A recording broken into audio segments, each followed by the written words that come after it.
What's going on, y'all? This is your boy True That, host of True That TV, and alongside with me, I have my boy Bo Slick checking in. And this is the True Gentleman Podcast.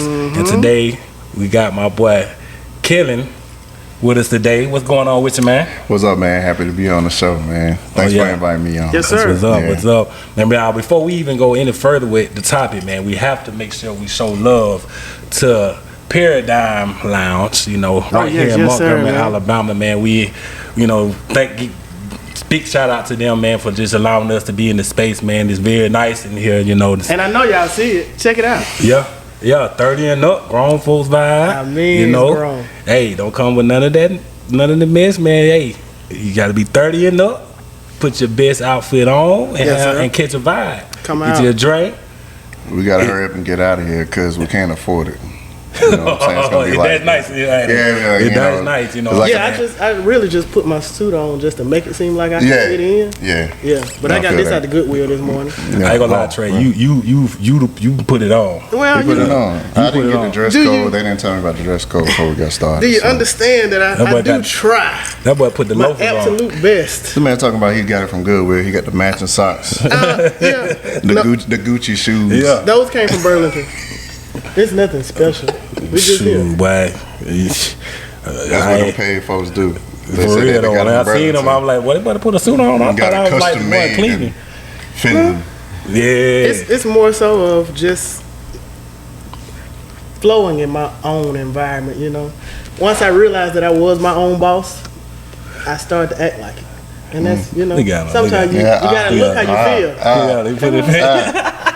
I know you can't see it on the camera, but these are like custom shines. Yeah. Oh, no. That's spit shine. That's spit shine? Okay. So you hired some kid that needed about $20 to do it for him before he got on the show. I would never put anybody in the sweatshop, man. And that's what we're here for. We definitely need to touch bases on men's mental health. Oh, it's that money. Yeah. It's November. Yes, sir. Men's mental health. Right. And I want to bring a bit to you. We go through a lot. We might not talk about it. We might not express our feelings, which, a lot of people say, hey, y'all, I don't express feelings, but we go through a lot. Yeah. For sure. We deal with a lot. I don't do a lot of talking. I'm a chin up, chest out kind of guy. Take it on the chin and just kind of keep rolling, Yeah. Maybe that's not a good thing, that I don't express myself enough. But most definitely, we go through a lot, man. Not only just being men, but fathers and husbands and brothers, you wear a lot of hats and a lot of titles, man, that come with a lot. And today I wanted to have you on, man, and I was telling my partner True a little bit about it. Earlier this year, we both had a similar situation with our kids in the car. Yeah, man, we there was some accidents that kind of went on, some people ran into some vehicles of ours, and the kids were there. So just being in daddy mode when that happens, like, you don't have time to stop to even check on yourself. Like, I don't know if my arm is broken. I don't know if my ear is still attached. I don't know if, I still got all 10 fingers at this point, but I need to know what's going on with little man. True. That was my biggest thing, man, and I just wanted to get you on and touch on that a little bit, man, because that is something that we go through and we hold on to. True. Can you tell me a little bit about, how that's been for you since that's happened? I will say that it sticks with you. Yeah. Definitely, and it's an experience that makes you feel like that you're rooted in that moment. You know what I'm saying? So your kid is in the car. Like you said, the first thing you worried about is he okay? In my case, we had a roll. You know what I'm saying? The car flipped, the vehicle flipped.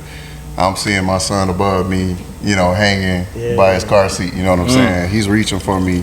He's upset. He doesn't know what's going on. Yeah, that's tough. First thing I do, I don't even know if I got a seatbelt. I know I had a seatbelt on. You know what I'm saying? Right. But at that moment, I slipped up out of that thing so quick. You know what I'm saying? And then unhooked him from his seatbelt, fell into my hands, and he was good. Put him out first. Calling for help. People came, got him out or whatever, and that was all I cared about. You know what I'm saying? The car was smoking a little bit. You know what I mean? So I'm just in panic mode. I don't know if I done. The first thing I think is, I did this to my son. I put my son in this position. Right. You know what I'm saying? Like, even though it's an accident, right? You know what I'm saying? You still thinking that you responsible for that situation. So yeah, like I do think typically when men get into those situations, nobody's really worried about what happened to daddy, what happened to brother. You know what I mean? Like, yeah, they care about your well-being, but they're more so worried about, okay, the child, just like you're worried about the child, you know, and then the mental things that does to you. But that translates into so many areas in life. Yeah. It's not just the accident. The accident is the example. Right. You see what I'm saying? We as men, we don't get enough credit for what we do. You know what I mean? For, you know, like you said, you a chest out, chin up kind of man. You know what I'm saying? And you feel like there's merit in that. You know what I mean? And that's what we were taught. It's a generational thing. Yeah, it is. You know what I mean? Mm-hmm. We're just now talking about mental health. The fact that we're sitting on this show talking about, oh, how you feeling? What, you know, as a black man, what are you dealing with? Like, having those conversations. That's not something that we have done historically. You see what I'm saying? So we're technically the first generation to really embrace that and do things with that. So that's already a learning curve. Yeah.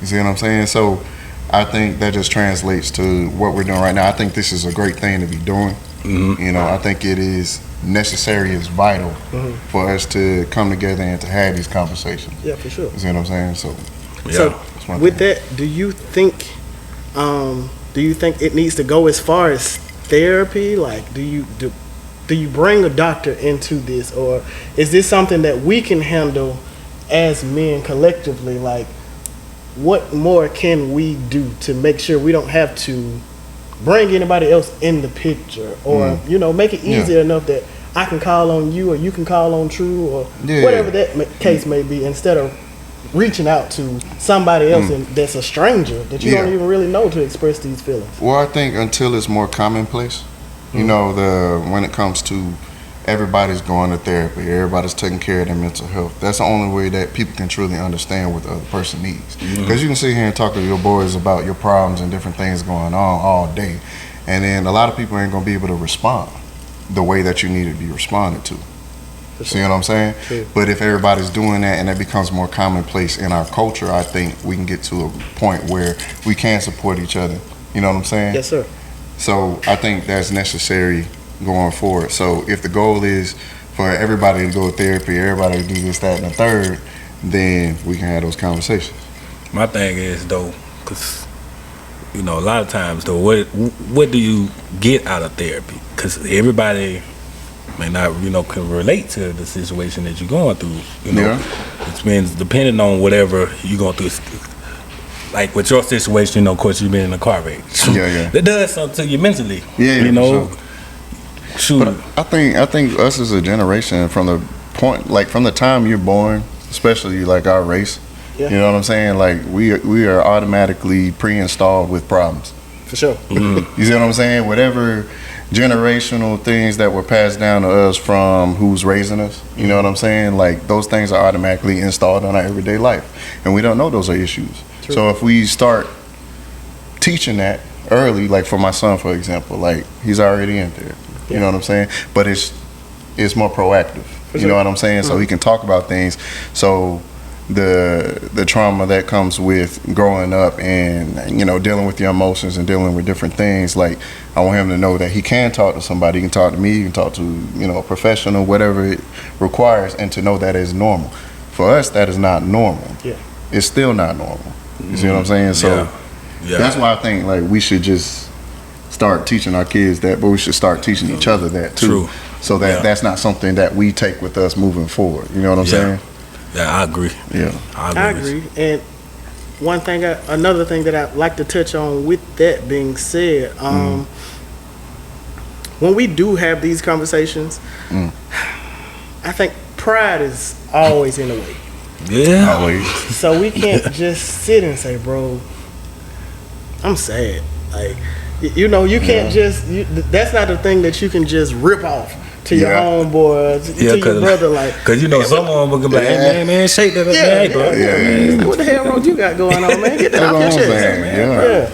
I mean, but to say, I recently had a incident happen, and one of my brothers, man, and he doesn't do well with communication. So instantly, if a problem is going on, then he lashes out. But he lashed out because he's hurt. Instead of just saying, hey bro, this hurt my feelings. I wasn't really feeling the way that you brought this to me. Yeah. What can we do to fix those things? Because I mean, when you lash out, I'm crashing out. You feel me? So it's like I don't want to get to that point or have that conversation, and then it's like two lions roaring at each other. True. So what can we do to the first steps to making this comfortable enough for us to say, hey, I do need help. Yeah. Or I am hurt. I think that comes down to that vulnerable communication. Like you was talking about the two lines. You can't have two lines, right? For sure. You can't have two lines. Just one line is just a little less prideful. You know what I'm saying? That one person has to fold because it takes two to tango, right? Yeah. So one person can be like, hey bro, I see that you're struggling with this. You know what I'm saying? Maybe you should go to therapy. Like seriously, you should try it because I can relate. Like I went to therapy. I'm a lion myself. Right, you know what I'm saying? Right. And I felt it was necessary to do so. You know what I'm saying? I have a brother who was on that type of time too, and we were both on the same wave. Like, oh, we don't need therapy. We don't need this. We can handle problems ourselves. Come to find out, we couldn't. Yeah. You know what I mean? And I took the first step. I did therapy. I did the work. You know, and then I was preaching to him about it for 2 years until he finally decided to do it. You know, it's just a matter of time. But if you plant the bug, you plant the seed, and you stay on them. You know, like it's like, hey, I see you still going through things. Right. Did you think about that therapy? Did you think about talking to somebody? Because, like I said, he can talk to me all day. He can talk to his partners, his brothers, his uncles, everybody all day, and we only going to listen to him and sometimes tell him what he wants to hear. But we're not going to provide the tools for him to work through his own shit. You see what I'm saying? Yeah. They provide tools for you to work through your stuff. That's why they ask you the pertinent questions. That's why they do it. That's their profession. Right. You see what I'm saying? But the beauty in that is once they go and they get those tools to operate and navigate through their issues, they can pave it forward. You see what I'm saying? They can bring it back to you. Just like you probably feel like, okay, I've been in therapy so I can have a certain level of conversation with people who understand that frequency that I'm operating on. You know what I mean? But when your brother does that, when your blood does that, it's different. It hits different because now we can communicate on that level. And guess what? That's a generational thing that you just created. True. A wave, a domino effect. So now your kids, your wife, everybody that's connected to you knows that as commonplace. For sure. So it's basically, I mean, lead by example is where we're kind of standing with it. Just go ahead and take the initiative to say, this is what we're going to do. Absolutely. Absolutely. I hate to switch it up, but I want to speak on most of what they label most people, men, once they get to that point, the crash out. You know, and before we talk about that, we're going to take a pause and do a little bit of promoting. And just 1 second, sir.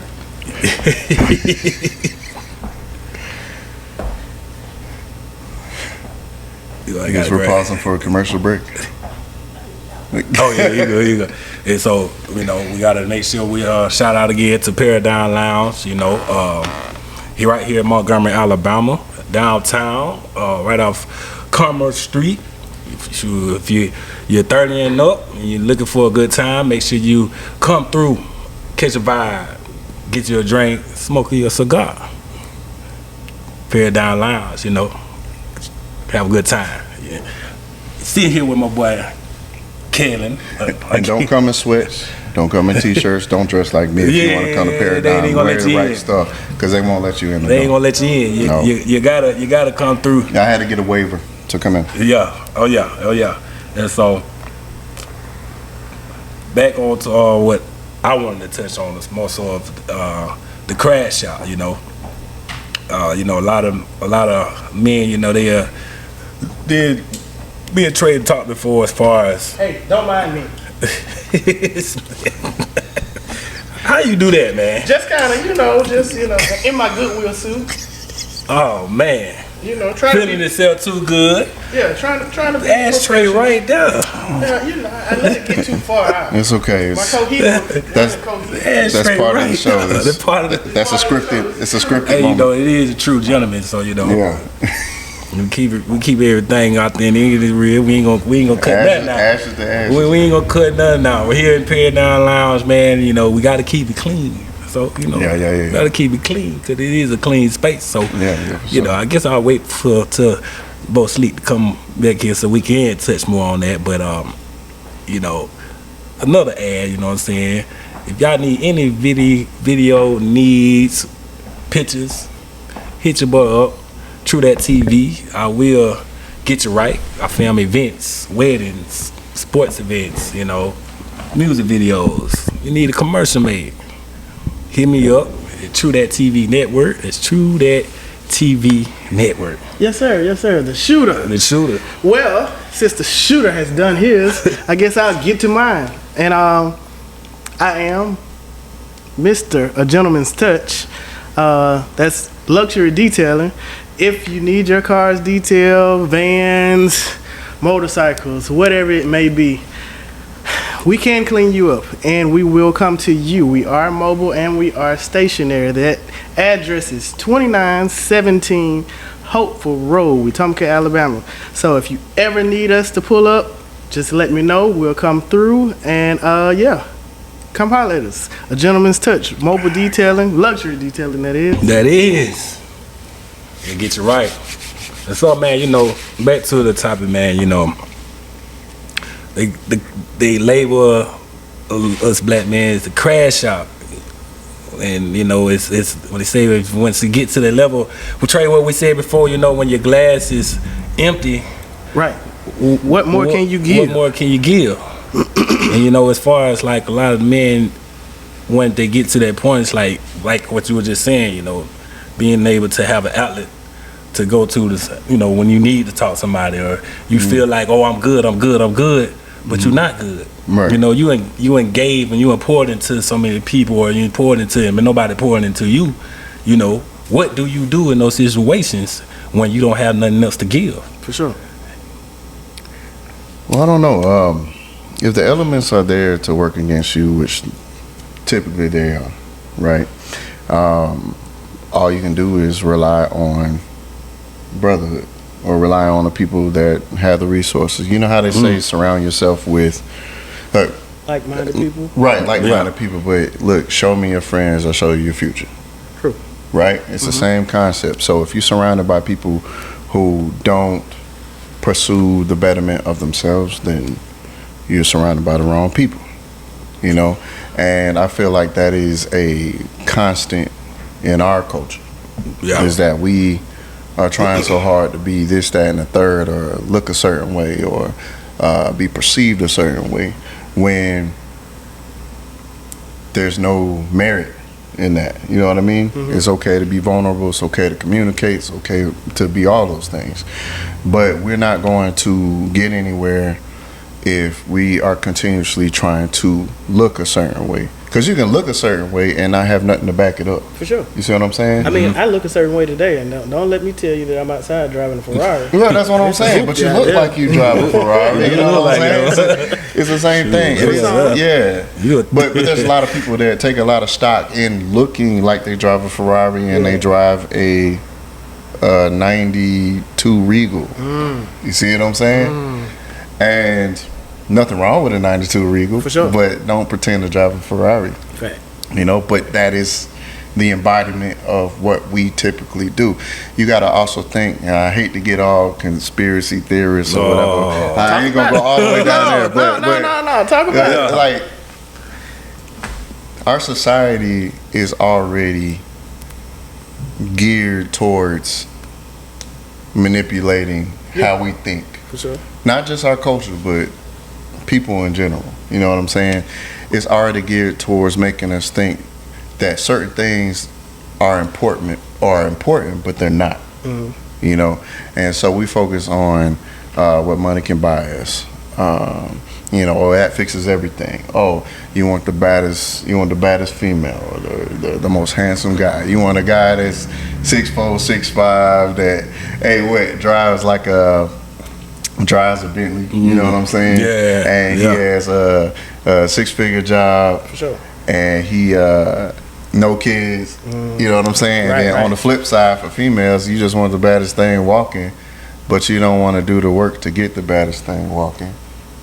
You want to eat on snacks and potato chips, and you want to eat pizza every day and sit on your video game and then not progress. You don't want to start your own business. You don't want to better yourself, but you want the baddest thing walking. That's crazy, but that's our culture. That's our culture. That's people, you know. So you think everything is heavily influenced by social media. Oh, you know what I mean? So is that a lot of entitlement that you think we have? Yeah, we all have a lot of entitlement. That is like 90. Hey, look, not the numbers. Don't trust the numbers. But I'm just saying that's most of us.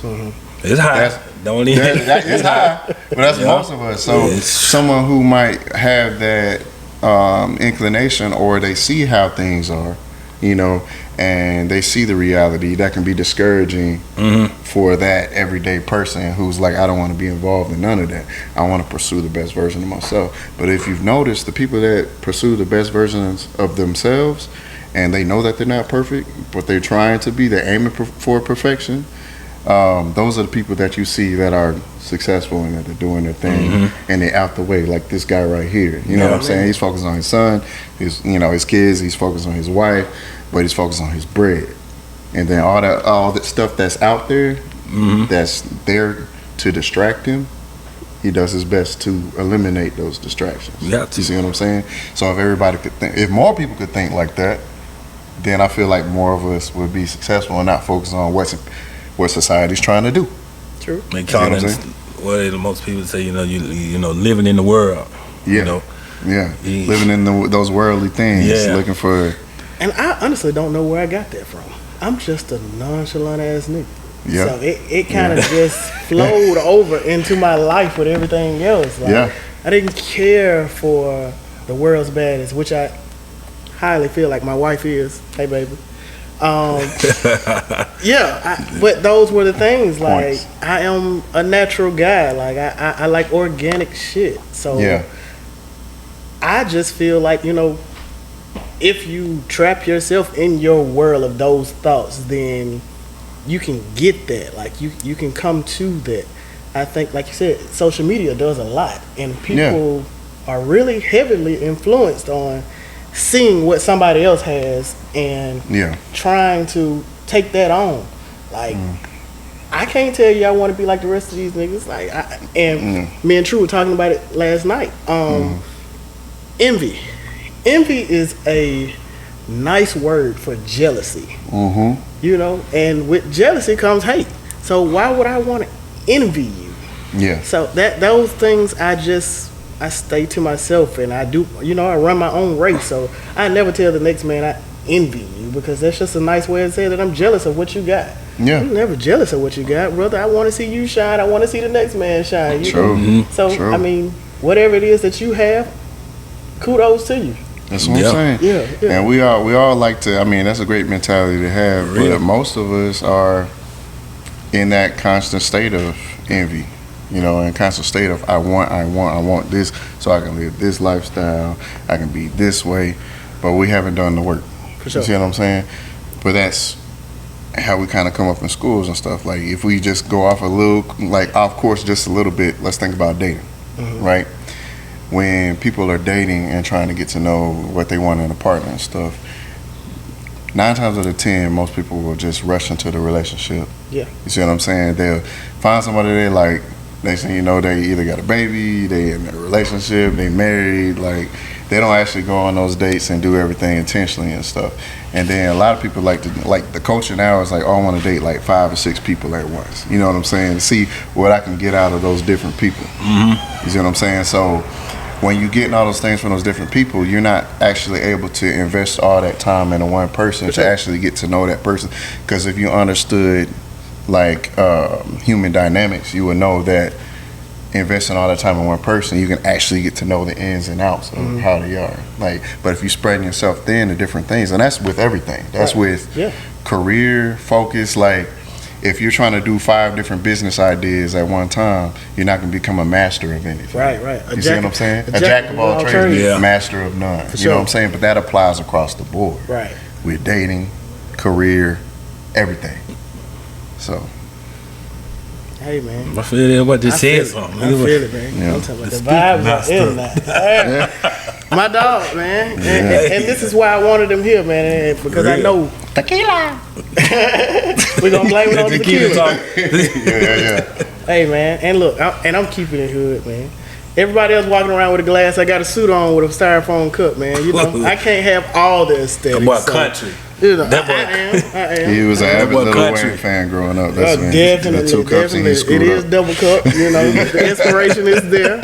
So that's another thing. You know, you see it, and then you don't see the rest of it. Like, I fucked up. I dropped a cigar earlier. Like, right, I'm just all over the place, man. And I don't ever want anybody to ever feel like you gotta pretend to be perfect. Yeah. And that's where I wanted to kind of close the segment of this on with men's mental health is very, very, very important because we do a fucking lot.